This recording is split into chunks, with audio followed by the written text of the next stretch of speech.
Сәлем, бүгін біз күннің бату уақытын екінші бөлімін саламыз. Бұл сурет өзгеше болады кішкене, бұл жерде де теңіздің, судың суреті болады, бірақ тек қана барлық суреттің түсі сары, қоңырқай, қызғылт сары түстес болады. Ең алдымен сары, қызыл, ақ түсті араластырып алып, ақшыл, қызғылт, сары түс шығады. Қағазымызды визуалды түрде екіге бөлеміз. Аспан зонасы және де судың зонасы. Ең алдымен аспанның бөлімінде 3 зонаға бөлеміз. Астыңғы, ортаңғы және де жоғарғы жағындағы зона. Астыңғы жағындағы бөлімін осындай қызғылт, ақшыл, сары түспен бояймыз. Екінші ортаңғы бөліміне шамалы қызғылт түсті қосып бояуымызға 4 тонға қызғылттау түс шығарып екінші бөлімін бояймыз. Міне осылай жақсылап араластырып аласыздар. Және де екінші бөлімді бояуға кірісеміз. Тағы да кішкене қызылды қостым.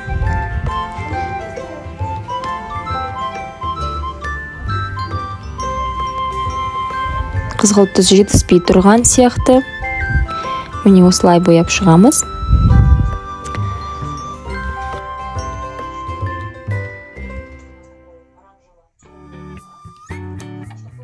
Ал енді үшінші бөлімді бояу үшін жаңағы бояуымызға қоңырқай түсті қосып жақсылап араластырамыз. Сол кезде қоңыр түске жақын түс шығады. Бірақ қатты қоңыр емес, қызғылт қоңыр түс шығады.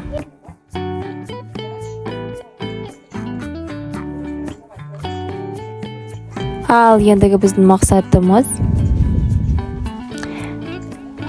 кисточкамызды жуып, таза сумен осылай 3 бөлімнің шекарасын таза кисточкамен бояп шығу. Жоғарыдан төмен емес, төменнен жоғары қарай бояп шығамыз. Сол кезде бояуымыз анық, ақырын ғана переходы ақырын болады.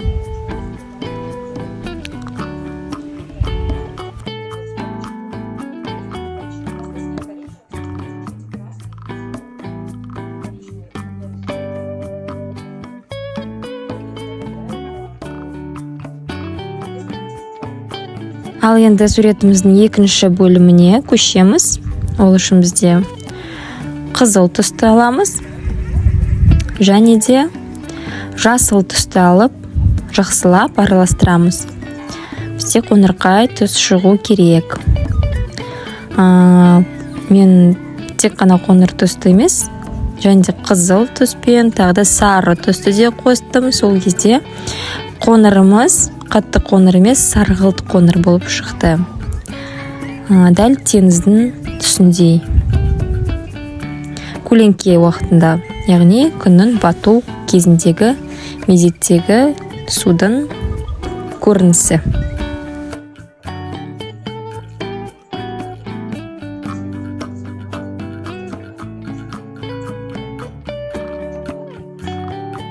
Суретіміздің екінші аймағы толығымен осы түстес болады.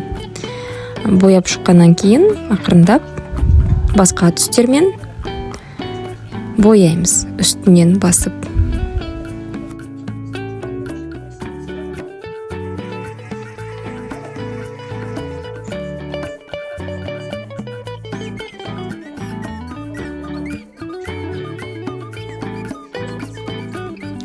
Енді ақ түсті алып, үстіңгі жоғары жағын осылай бояп шығамыз. Бұл жерде қандай мақсат?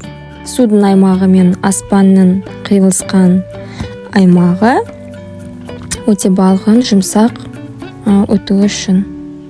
Және де таза жуылған кисточкамен алып осылай ақырын ғана бояп шығасыздар. Байқайсыздар қазір егер де дәл қазір суретті салып жатсаңыздар, сурет қалай өзгеріп жатқанын көзіңізге анық көрінеді.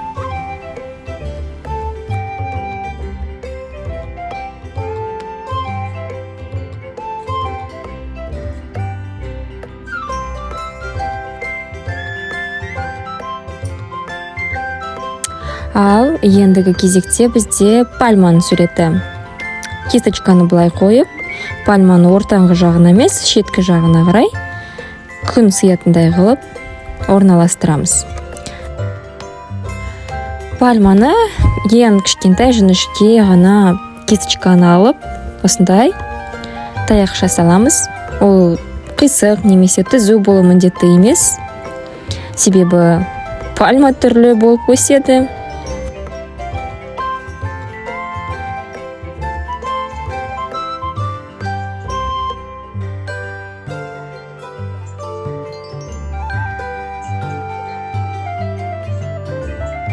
Ендігі кезекте бізде пальманың сабақтары және де жапырақтары өте оңай салынады. Жақшала немесе жартай тәріздес салсаңыз да болады. Пальмаңыз жартылай көріну мүмкін суретте, толығымен көріну мүмкін суретте. Ол әрине сіздің талғамыңызға ғана сай.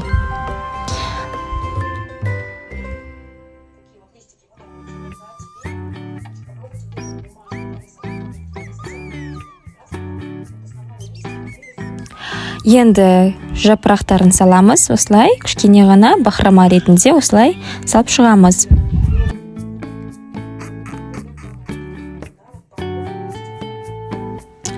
Жоғарыда айтып кеткендей, барлығы бірдей болуы міндетті емес. Пальманың жапырақтары түрлі болады, біреу ұзын, біреу қысқа, қураған жапырақтар да болады. Сондықтан да идеал болуы міндетті емес.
Ендігі кезекте бізде күннің суреті. Ақ гуашты алып, кисточкамен осылай ақырын ғана домалақ салып аламыз. Егер де суреттеріңіз кепкен болса, ең алдымен домалақты карандашпен салып алып, одан кейін боясаңыздар да болады. Осылай бояп аламыз.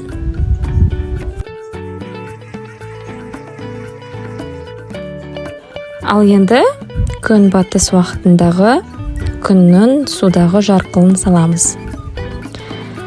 Ақ бояумен осылай ақырын ғана сызықтар, түршелер саламыз. Ең бастысы сызықтар бірдей болмауы керек. Осылай толықтырып жіберем арасынан. Және де бұл жерде қара түсті толқындарды саламын. Яғни көлеңке уақытындағы, судың толқыған уақытындағы көлеңкені де салу керек. Ол үшін қара гуашты алып, кішкене ғана жіңішке кисточканы алып, осылар арасынан осындай сызықшалар саламыз.